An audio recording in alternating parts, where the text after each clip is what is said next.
दोस्तों, आज की क्लास उतनी ही महत्वपूर्ण है जितना कि आपका एग्जाम। क्योंकि आप जानते हैं कि एग्जाम निकालने के लिए आपको क्या करना होगा, प्रीवियस ईयर के क्वेश्चन सॉल्व करना होगा। तो मैं आपके लिए लेकर आया हूं प्रीवियस ईयर का क्वेश्चन, वो भी दिल्ली पुलिस का। और जो लोग यूपी पुलिस की तैयारी कर रहे हैं वे लोग भी इस क्लास को जरूर देखते देखते चलें। और जो दोनों की तैयारी कर रहे हैं उनके लिए तो ये रिलेवेंट है ही। साथ ही साथ मैं ये भी कहना चाहूंगा, जो लोग नए हैं वे क्या करें, चैनल को जरूर सब्सक्राइब कर लें। और जो लोग पुराने हैं वे क्या करें, दूसरों को भी शेयर कर देंगे। दोस्तों, आइए अब बात करते हैं, बिना किसी और बात की चर्चा करते हुए सीधा आते हैं आज के अपने पहले प्रश्न पर। दोस्तों, अगर देखा जाए तो आज का हमारा पहला प्रश्न ये है, आज का हमारा पहला प्रश्न ये है कि निम्नलिखित में से कौन सा शिलालेख सुदर्शन झील नामक झील का पुनरुद्धार कार्य किए जाने का वर्णन करता है। तो क्वेश्चन में क्या कहा जा रहा है कि निम्नलिखित में से, मतलब जो यहाँ पर चार एक तरह से देखा जाए तो ऑप्शन लिखे गए हैं, इनमें से कौन सा उस शिलालेख है जिसने ये बताया हुआ है सुदर्शन झील के पुनरुद्धार के बारे में। तो पहला ऑप्शन कहता है रुद्रदमन का जूनागढ़ अभिलेख। दूसरा ऑप्शन कहता है समुद्रगुप्त की समुद्रगुप्त की इलाहाबाद प्रशस्ति। और तीसरा ऑप्शन कहता है दोस्तों पुलिकेशन का एहोल शिलालेख। और चौथा ऑप्शन कहता है खारवेल का हाथी गुम्फा शिलालेख। जल्दी से इस प्रश्न का जवाब दीजिए दोस्तों। देखिए, एशियंट हिस्ट्री से क्वेश्चन है, यानी कि प्राचीन इतिहास से क्वेश्चन है। तो आप लोगों को क्या करना चाहिए, प्राचीन इतिहास को भी पढ़ना चाहिए। क्योंकि दिल्ली पुलिस के सिलेबस में साफ साफ कहा गया है कि हम इतिहास से आपसे क्वेश्चन पूछेंगे, हम इतिहास से आपसे क्वेश्चन पूछेंगे। और जब इतिहास की बात आ जाती है दोस्तों, तो एशियंट हिस्ट्री की भी बात की जाती है, और मीडियल हिस्ट्री की भी बात की जाती है, और मॉडर्न हिस्ट्री की भी बात की जाती है। चलिए बात कर लेते हैं इसके आंसर के बारे में दोस्तों। तो इसका आंसर क्या हो जाएगा, इसका आंसर हो जाएगा पहला सही हो जाएगा। रुद्रदमन के जूनागढ़ शिलालेख में बताया गया है सुदर्शन झील के एक तरह से पुनरुद्धार के बारे में। आइए समझ लेते हैं इसके बारे में क्या क्या खास बातें हैं।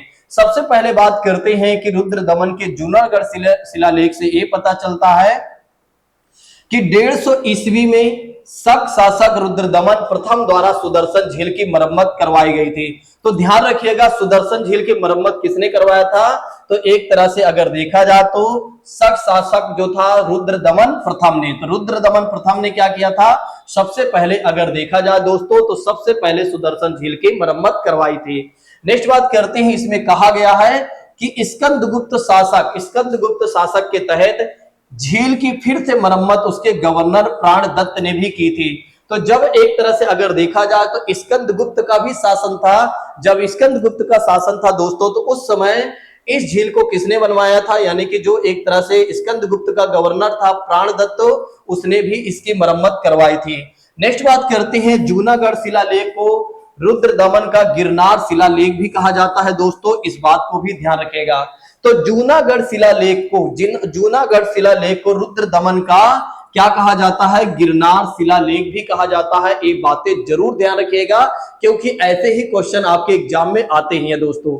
चलिए अब आइए बात करते हैं इसी के साथ अगले प्रश्न के बारे में। इस प्रश्न के बारे में तो आपने सुना ही होगा, और इसका जवाब देने में आप बिल्कुल भी कठिनाई महसूस नहीं करेंगे।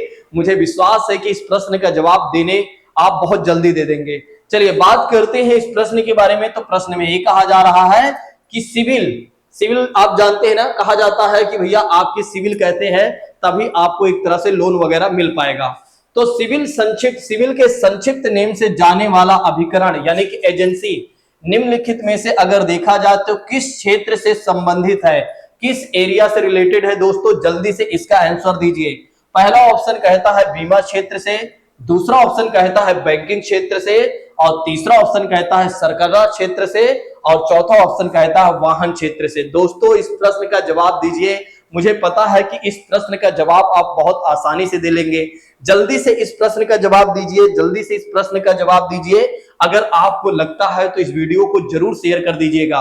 अगर आपको लगता है कि वाकई में जो भी क्वेश्चन पूछे जा रहे हैं बिल्कुल बहुत अच्छे क्वेश्चन है, तो जल्दी से इस वीडियो को शेयर कर दीजिए। चलिए बात करते हैं दोस्तों इसके आंसर के बारे में। तो इसका आंसर कौन सा हो जाएगा, इसका आंसर कौन सा हो जाएगा दोस्तों, तो इसका आंसर हो जाएगा बी सही हो जाएगा। तो बीमा बैंकिंग क्षेत्र की बात करते हैं, क्योंकि सिविल अगर देखा जाए तो बैंकिंग क्षेत्र में ही देखा जाता है। आप कभी लोन लेने जाइए तो बैंक आपसे पूछती है आपका सिविल कैसा है। कभी आप एक तरह से कोई कार खरीदने जाइए, कभी आप कोई चीजें लोन पर खरीदने जाइए तो आपसे पूछा जाता है आपका सिविल कैसे है। ठीक है, तो यानी कि आपका सिविल कैसा है एक तरह से अगर देखा जाए तो यानी कि बैंक से ही रिलेटेड है, तो option number B will be right दोस्तों। चलिए अब बात करते हैं इसमें किन किन बातों को फोकस किया गया है। देखिए, credit information bureau India limited, यानी कि इसका जो फुल फॉर्म हो जाएगा दोस्तों, सिविल का फुल फॉर्म लिख लीजिए। जिसको नहीं पता है वे लोग क्या करें, सिविल का फुल फॉर्म लिख लें। Credit information bureau India limited की बात करते हैं, जो कि बैंकिंग क्षेत्र से संबंधित है दोस्तों। इसके बारे में अगर देखा जाए तो इसे कब स्थापित किया गया था, तो 2000 में इसे स्थापित किया गया था। और सिविल भारत की पहली क्रेडिट सूचना कंपनी है। तो सिविल के बारे में बात करते हैं दोस्तों, सिविल के बारे में बात करते हैं तो 2000 में इसकी स्थापना की गई। कब की गई इसकी स्थापना, 2000 में इसकी स्थापना की गई और भारत की पहली क्रेडिट सूचना कंपनी है।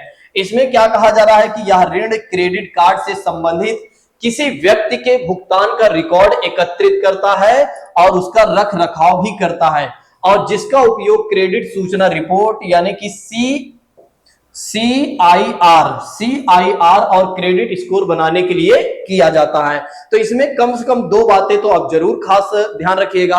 एक तो पहली बात इसका फुल फॉर्म, और दूसरी बात इसका आपको यह ध्यान रखना है कब इसे बनाया गया था, यानी कि इसका गठन कब किया गया था या इसे कब स्थापित किया गया था दोस्तों, तो सन 2000 में इसे स्थापित किया गया था। अब आइए बात कर लेते हैं इसी के साथ अगले प्रश्न के बारे में, जवाब दीजिएगा। अगर आए तो नहीं आता है तो फिर भी तुक्का तो लगा ही सकते हैं। ठीक है, आप तो जानते हैं कि तुक्का लगाना कैसे है, आपसे बेहतर कौन जानता होगा तुक्का लगाना, क्योंकि आप लोग कई बार तुक्का लगा चुके हैं। चलिए बात करते हैं अगले प्रश्न के बारे में। तो निम्नलिखित में से कौन सी रबी की एक फसल नहीं है। यहां पर क्वेश्चन में पूछा जा रहा है कि कौन सी रबी की एक फसल नहीं है। ऐसे ही क्वेश्चन आपके एग्जाम में आते हैं जहां पर क्या होता है आप बहुत जल्दबाजी कर देते हैं और जिसकी वजह से क्या होता है आपका एक नंबर कट जाता है दोस्तों। तो क्वेश्चन को पूरा पढ़िए, पहले प्रश्न को पूरा पढ़िए और उसके बाद जवाब दीजिए। क्वेश्चन में ये कहा जा रहा है कि निम्नलिखित में से कौन सी रबी की एक फसल नहीं है। पहला ऑप्शन कहता है चना, दूसरा ऑप्शन कहता है सरसों, तीसरा ऑप्शन कहता है दोस्तों कपास, और चौथा ऑप्शन कहता है जौ। जल्दी से इस प्रश्न का जवाब दीजिए, जल्दी से इस प्रश्न का जवाब दीजिए। देखते हैं हमारे कितने ऐसे मित्र हैं जो जवाब दे पाते हैं।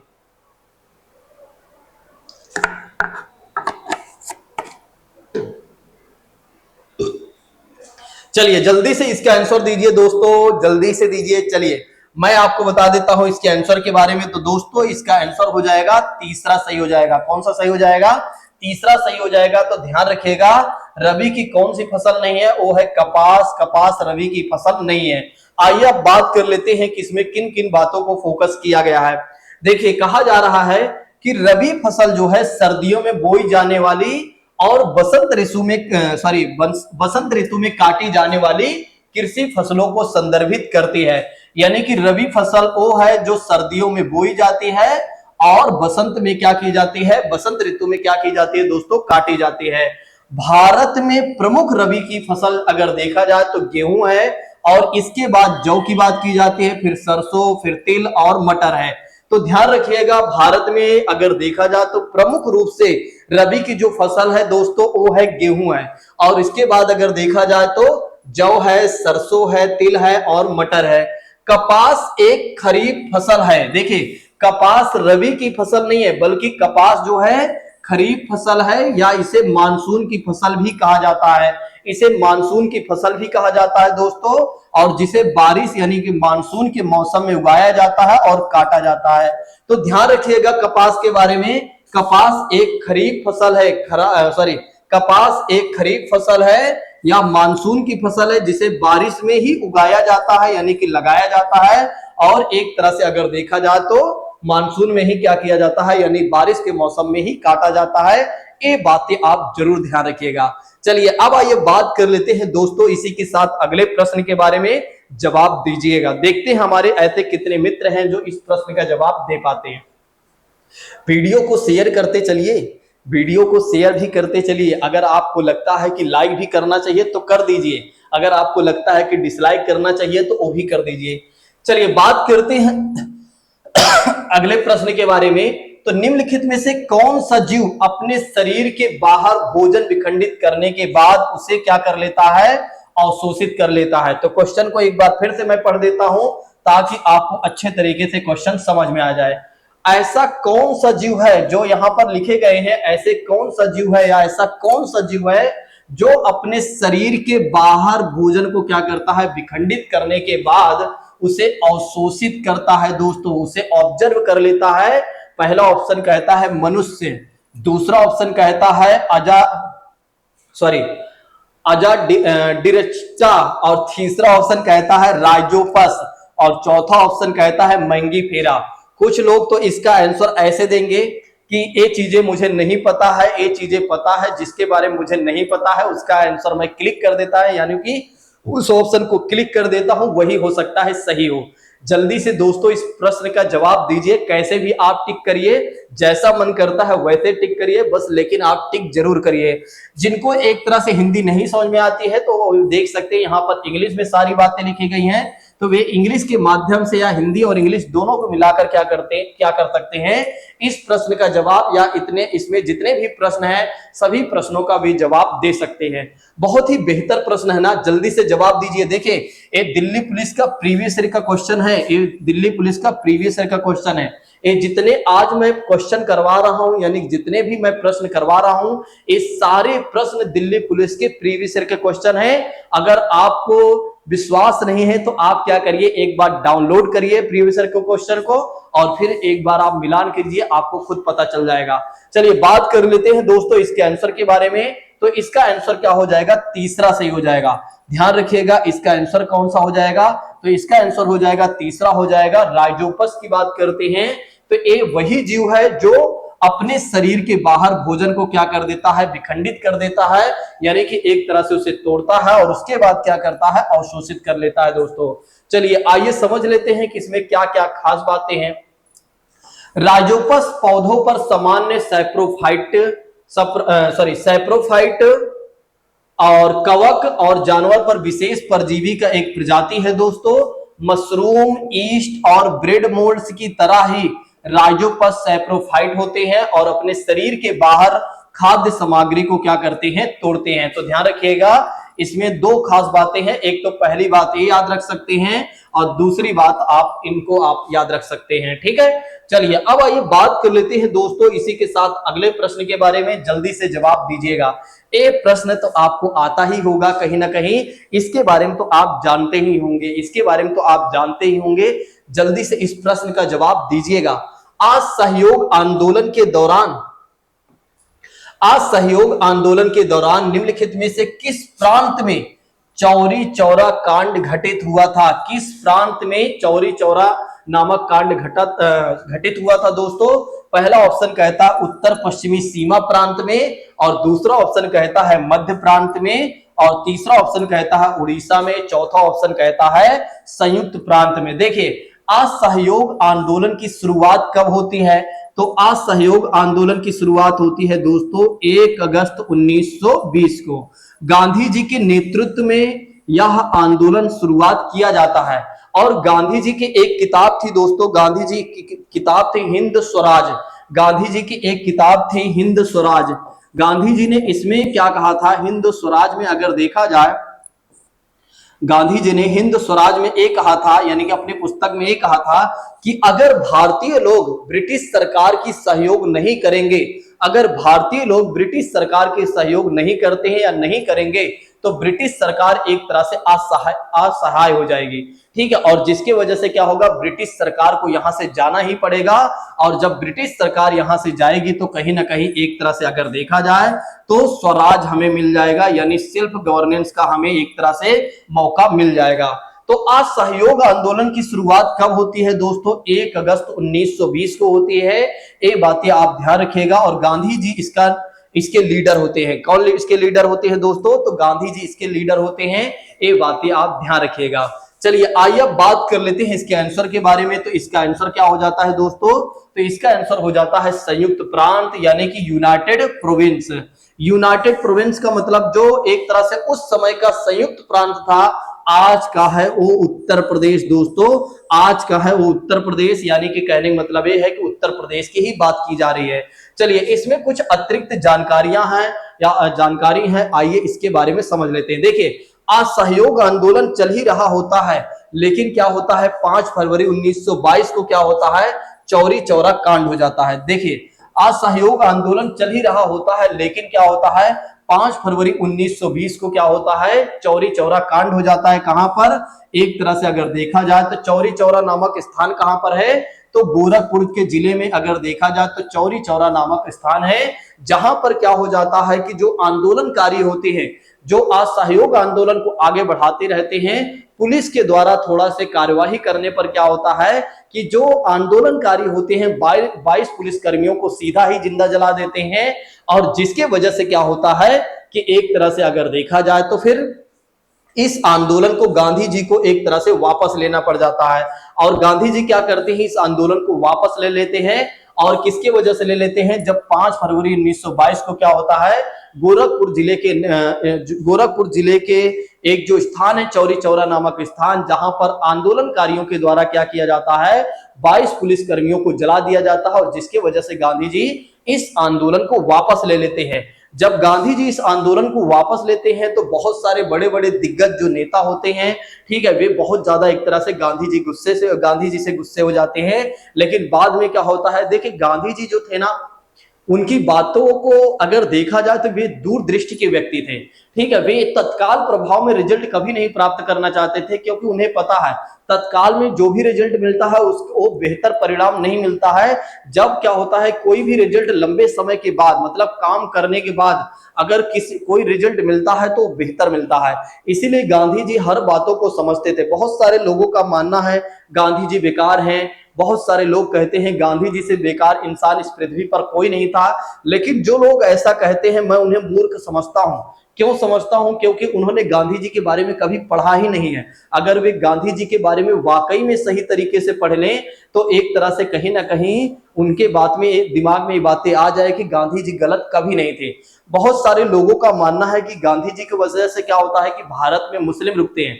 देखिए गांधी जी आपके और हमारे विचार के नहीं थे, ठीक है, यानी कि आपके विचार के नहीं थे कि हाँ आप देखिए, गांधी जी एक ऐसे व्यक्ति थे जिनके अंदर किसी भी तरह की कट्टरता नहीं थी। वे हमेशा मानव को प्रथम देते थे, मानव दृष्टिया वे देखते थे, कभी वे जाति धर्म समुदाय के आधार पर नहीं देखते थे। वे राष्ट्र को प्रथम एक तरह से पहला राष्ट्र मानते थे, उसके बाद एक तरह से कह सकते हैं कि जाति धर्म को देखते थे। तो गांधी जी एक तरह से किसी को बसाने में नहीं, बल्कि गांधी जी हमेशा संतुलन बनाने में विश्वास रखते थे, और जिसकी वजह से गांधी जी ने ऐसा किया। और वैसे भी अगर भारत में मुस्लिम रहते भी हैं तो ऐतराज किस बात की है, तो हमारा देश कहीं ना कहीं एक तरह से सेकुलर कंट्री है, तो हर व्यक्ति जो भी यहाँ पर रहता है उसे सम्मान पूर्वक रहने दिया जाना चाहिए, और उस व्यक्ति का भी कर्तव्य बनता है अपने देश के प्रति क्या रखे, एक समान भाव रखे, और हमेशा भाईचारे की भावना रखे, और हमेशा एक तरह से देश के प्रति वो ईमानदार रहे।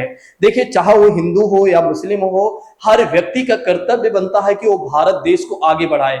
अगर हम आपस में लड़ते रहेंगे तो यहाँ कुछ होगा भी नहीं, एक तरह से कहीं ना कहीं विनाश ही होगा, और एक तरह से डेवलपमेंट भी नहीं होगा, और कोई मतलब नहीं होगा। तो हमें आपस में लड़ना नहीं चाहिए, हमें एक रहना चाहिए, हमें एक तरह से अच्छे सद्भाव के साथ रहना चाहिए, ताकि हमारा देश आगे बढ़े। हमें अपने देश को आगे बढ़ाने के लिए लगातार मेहनत करना चाहिए। देखिए चाहे वो हिंदू हो मुस्लिम हो, मैंने हमेशा इस बात को जोर दिया है कि जितना ही एक तरह से हिंदू वर्ग के लोग ज्यादा मेहनत करते हैं, उतना ही मुसलमान वर्ग के लोग भी मेहनत करें, ठीक है। अगर करते हैं तो बहुत अच्छी बात, नहीं करते हैं तो करना शुरू कर देना चाहिए, ठीक है, क्योंकि हर व्यक्ति के लिए जरूरी है। जिस देश में आप रहते हैं या जिस देश में हम सभी लोग रहते हैं, वो देश हमारे लिए सर्वोपरि है। तो हमें अपने राष्ट्र की सेवा करनी चाहिए, और अपने राष्ट्र को आगे बढ़ाने के लिए जितना भी हो सके उतना संभव आगे प्रयास करना चाहिए। थोड़ा से ज्यादा हो गया होगा तो उसके लिए सॉरी दोस्तों, लेकिन कभी कभी क्या होता है जब राष्ट्र की बात आती है तो कहीं ना कहीं बोलना ही पड़ता है। आइए बात कर लेते हैं दोस्तों इसी के साथ अगले प्रश्न के बारे में। प्रश्न ये है कि भारत में निम्नलिखित में से किस फसल की कृषि लगभग विशिष्ट रूप से दक्षिणी राज्यों में केंद्रित है। भारत में निम्नलिखित में से किस फसल की कृषि लगभग देखा जाए तो विशिष्ट रूप से दक्षिणी राज्यों में केंद्रित है।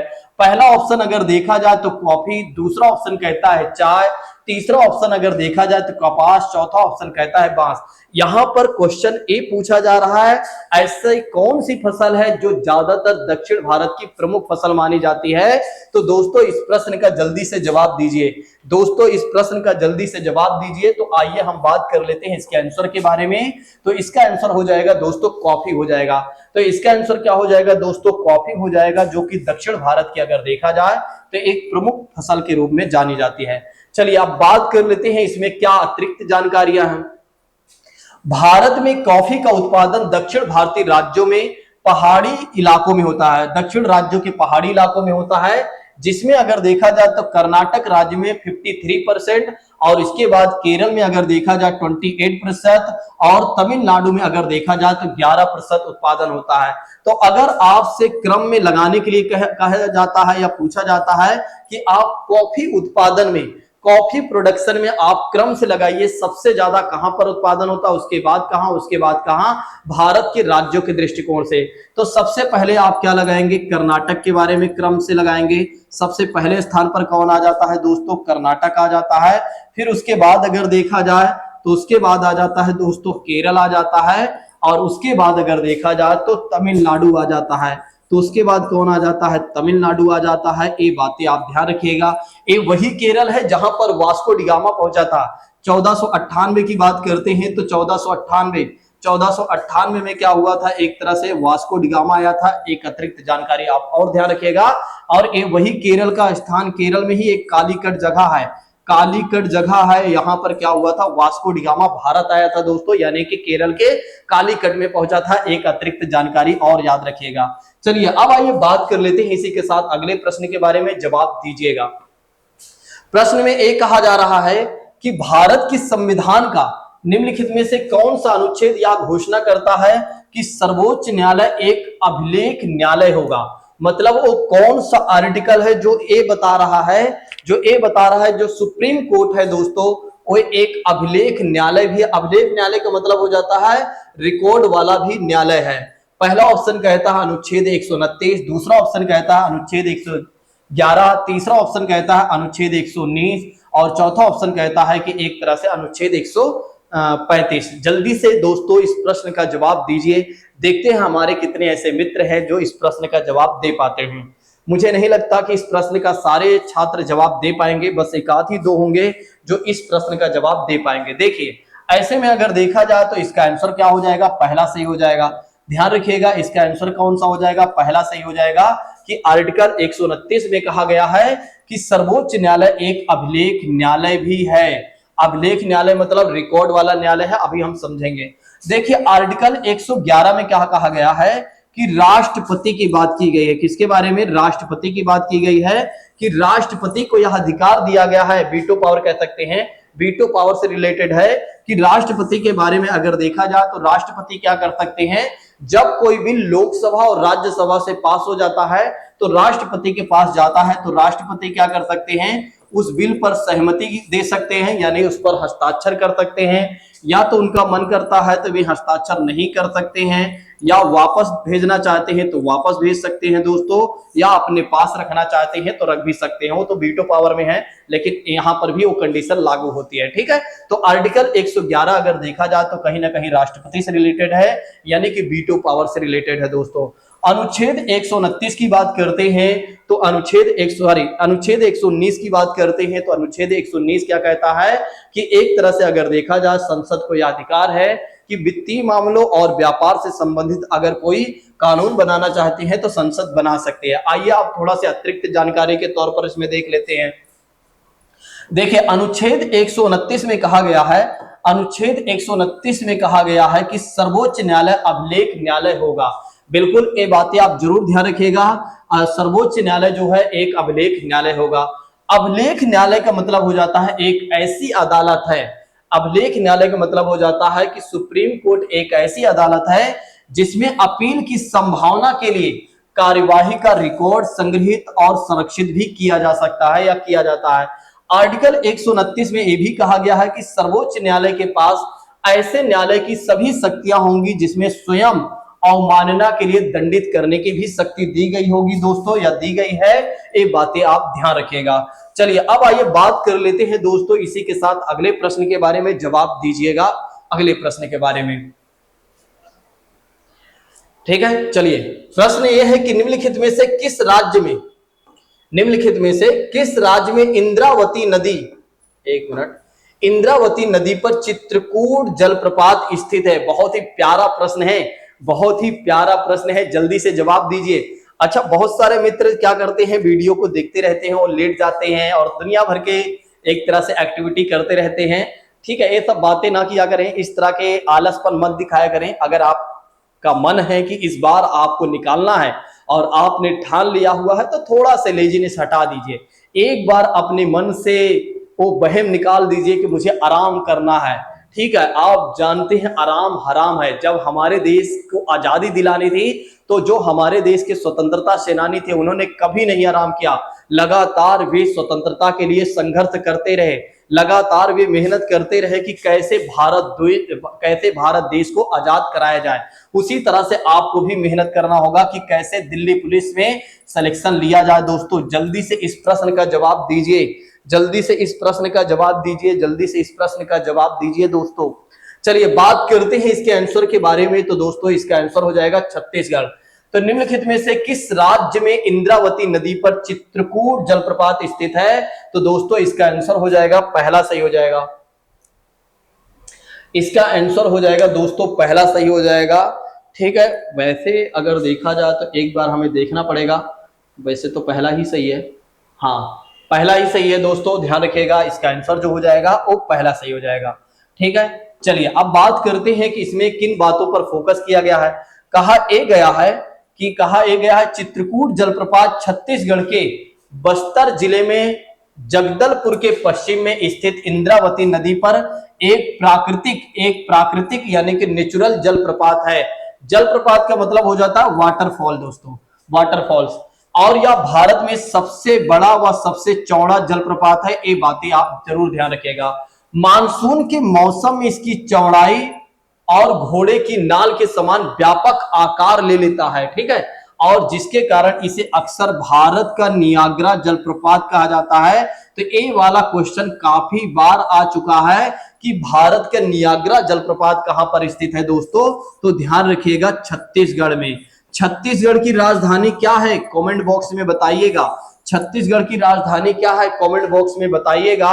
और एक तरह से क्या छत्तीसगढ़ से कर्क रेखा होकर जाती है क्या, या आप एक और क्वेश्चन ले लीजिए जिसका जवाब आप कमेंट बॉक्स में दीजिएगा, सॉरी आप लोग कमेंट बॉक्स में दीजिएगा कि कर्क रेखा भारत के कितने राज्यों से होकर जाती है, इसका जवाब कमेंट बॉक्स में दीजिएगा। चलिए अब आइए बात करते हैं दोस्तों इसी के साथ अगले प्रश्न के बारे में। 2-3 प्रश्न और है। प्रश्न में एक कहा जा रहा है कि केंद्रीय बजट 2020 और 21 के अनुसार अगर देखा जाए तो डैश डैश 1 लाख करोड़ मत्स्य उत्पाद के निर्यात का लक्ष्य रखा गया है। पहला ऑप्शन कहता है 2025 से 26, दूसरा ऑप्शन कहता है 2022 से 23, तीसरा ऑप्शन कहता है 2023 से 24 और चौथा ऑप्शन कहता है 2024 से 25। बड़ा ही प्यारा प्रश्न है ना, जल्दी से जवाब दीजिए। बहुत ही अच्छा प्रश्न है, बहुत ही अच्छा प्रश्न है, जवाब दीजिए दोस्तों। तो इसका आंसर जो हो जाएगा, इसके आंसर के बारे में बात कर लेते हैं। तो इसका आंसर हो जाएगा दोस्तों चौथा हो जाएगा। देखिए एक क्वेश्चन आपके एग्जाम में फिर से बन सकता है, ध्यान रखिएगा, इसको लिख लीजिए। जिन लोगों ने इस प्रश्न को नहीं लिखा हुआ वे लोग क्या करें, इस प्रश्न को लिख ले, क्योंकि ये प्रश्न बहुत ही महत्वपूर्ण है। क्योंकि आप जानते हैं कि 2024 में इलेक्शन होने वाला है लोकसभा का। अब लोकसभा का इलेक्शन होने वाला है तो मैं आपको एक खास बात बता देता हूं। ठीक है, आप लोग इस बात को समझ जाइए तो निश्चित तौर पर आपको 3 से 4 नंबर मिल जाएंगे। देखिए जब क्या होता है, लोकसभा या राज्यों की सरकारें आने वाली होती हैं या चुनाव होता है, तो अगर जो तत्कालीन सरकार होती है उस सरकार की जितनी भी योजनाएं परियोजनाएं होती हैं या जितने भी महत्वपूर्ण कार्य किए गए होते हैं उससे संबंधित जरूर आपके एग्जाम में क्वेश्चन पूछे ही जाते हैं। आप मान के चलिए अभी 2024 में इलेक्शन होने वाला है ना लोकसभा का, तो अभी जो है भारतीय जनता पार्टी की सरकार है। ठीक है, कांग्रेस के टाइम पर भी होता था और भारतीय जनता पार्टी है तो इनके समय में भी वही होगा। ठीक है, ये भी कोई दूध के धुले नहीं है, जो कि आप जानते ही हैं। ठीक है, तो ये लोग क्या करेंगे, अब जितने भी एग्जामिनर होंगे, मतलब जो क्वेश्चन बनेंगे, ज्यादातर आप देखेंगे पेपर देखिएगा, दीजिएगा, आपको खुद पता चल जाएगा, जो मैं आपको अनुभव बता रहा हूं। ठीक है, अब क्या होगा कि वही क्वेश्चन बनेंगे जो भारत सरकार की योजनाएं